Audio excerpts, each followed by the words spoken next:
नमस्कार. देवश्री किचन मध्ये आपलं सर्वांचं स्वागत आहे. पावसाळा सुरू आहे आणि भजी होणारच नाही असं कधी होईल का? तर चला तर आज आपण खेकडा भजी म्हणजेच कांदा भजी कशी करायची ते पाहणार आहोत. करायला अगदी सोपी आहेत आणि चवीला एकदम मस्त लागतात. आणि सगळ्यात महत्वाचं, कांदा भजी ही सगळ्यांनाच आवडतात, सगळ्याचा आवडीचा विषय आहे. पाऊस आला की भजी ही आवर्जून आपल्या घरामध्ये केली जातात. तर अगदी सोप्यातली सोपी ही कांदा भजीची रेसिपी आहे. रेसिपी पूर्ण पहा. रेसिपी कशी वाटली, आवडल्यास लाईक शेअर नक्की करा. त्याचबरोबर कमेंट करून सांगायला विसरू नका. त्याचबरोबर तुम्हाला जर माझ्या रेसिपी आवडत असतील तर माझ्या चॅनलला सबस्क्राईब करा. आणि त्याचबरोबर तुम्ही इंस्टाग्रामवरती असाल तर इंस्टाग्रामवरती मला फॉलो करा. चला तर मग वेळ न घालवता रेसिपीला सुरुवात करूया.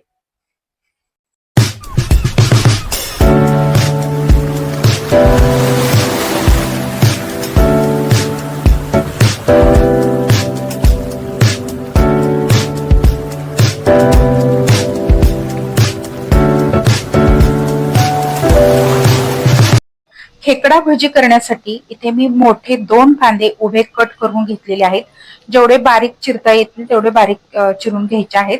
आणि अशा पद्धतीने मोकळा आपल्याला कांदा करून घ्यायचा आहे. आता यासाठी आपल्याला लागणार आहे बेसनचं पीठ, कोथिंबीर, 2 चमचे तांदळाचं पीठ, अर्धा चमचा ओवा, चवीनुसार लाल तिखट आणि चवीनुसार मीठ लागणार आहे.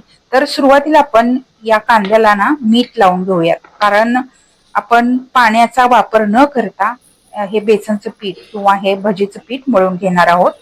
अशा पद्धतीने मीठ लावायचं आणि 10 मिनिटासाठी हा कांदा बाजूला ठेवायचा, जेणेकरून याला पाणी चांगलं सुटलं पाहिजे. पाणी सुटल्यानंतर आता आपण बाकीचं साहित्य यामध्ये मिक्स करून घेऊयात. तर त्यासाठी आपण यामध्ये सुरुवातीला लाल मिरची पावडर घालायची आहे. आणि लाल मिरची पावडर आवडीनुसार घाला. ओवा घालायचा आहे आणि 2 चमचे मी इथे तांदळाची पिठी घेतली. यामुळे काय होतं की भजी छान कुरकुरीत होतात. त्यासाठी तांदळाची पिठी कांदा भजीमध्ये घातली जाते. आता यामध्ये भरपूर सारी कोथिंबीर घालायची आणि बेसनचं पीठ मी थोडं थोडं घालते. सुरुवातीला अर्ध घातलेलं आहे. आता या कांद्याला छान चोळून चोळून हे पीठ मळून घ्यायचं आहे, जेणेकरून जे याला पाणी सुटलं होतं त्यामध्ये हे पीठ ओलं होईल. तर अशा पद्धतीने आपण थोडं थोडं बेसनचं पीठ घालत हे पीठ मळून घेतलेलं आहे. जर तुमचे कांदे खूप जुने असतील तर त्याला जास्त पाणी सुटत नाही. आज माझं सुद्धा तसंच झालं, जास्त पाणी सुटलं नाही, म्हणून मी सगळं बेसनचं पीठ घातलं आणि चमचावर यामध्ये पाणी घालून हे पीठ छान मळून घेतलेलं आहे. यामध्ये अजिबात पाण्याचा वापर केला जात नाही, पण खूप वेळा काय होतं की कांद्याला पाणी सुटत नाही, त्यासाठी थोडंसं घालावं लागतं. तेल चांगलं गरम करून घेतलं आणि यामध्ये 4-5 हिरव्या मिरच्या तळून घेतलेल्या आहे. हिरवी मिरचीचं पोट फोडून तळा, म्हणजे मिरची उडणार नाही. तर तेलामध्ये छान तळल्यामुळे अगदी खमंग भजीला चव येते. त्यासाठी यामध्ये हिरवी मिरची सुरुवातीला तळून घ्यायची. आता ही भजी टाकताना कशी टाकली तुम्ही पाहिलंच. तर अगदी मोकळं मोकळं पीठ करून आपल्याला भजी टाकायची आहेत, जेणेकरून भजीचा मोठी होणार नाहीत, मोकळी होतील आणि छान कुरकुरीत होतील. त्यासाठी आपल्याला असं बोटं हलवत हे पीठ सुट्ट करून टाकायचं आहे. तर तुम्ही कसं टाकलं ते तुम्ही पाहिलंच. आणि छान खरपूस रंग येईपर्यंत, छान कुरकुरीत होईपर्यंत ही भजी तळून घ्यायची आहेत, जेणेकरून ही भजी कडक झालीत ते आपल्याला समजतं. तर आता आपण अशाच पद्धतीने सगळी भजी अगोदर करून घेऊया.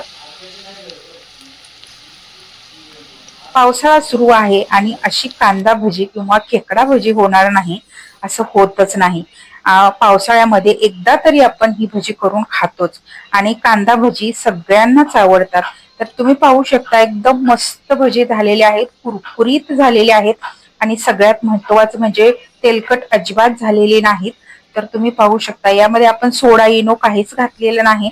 एकदम छान कुरकुरीत भजी होतात. 2 कांद्यामध्ये तुम्ही पाहू शकता साधारण 2 प्लेट होतील एवढी भजी झालेली आहेत.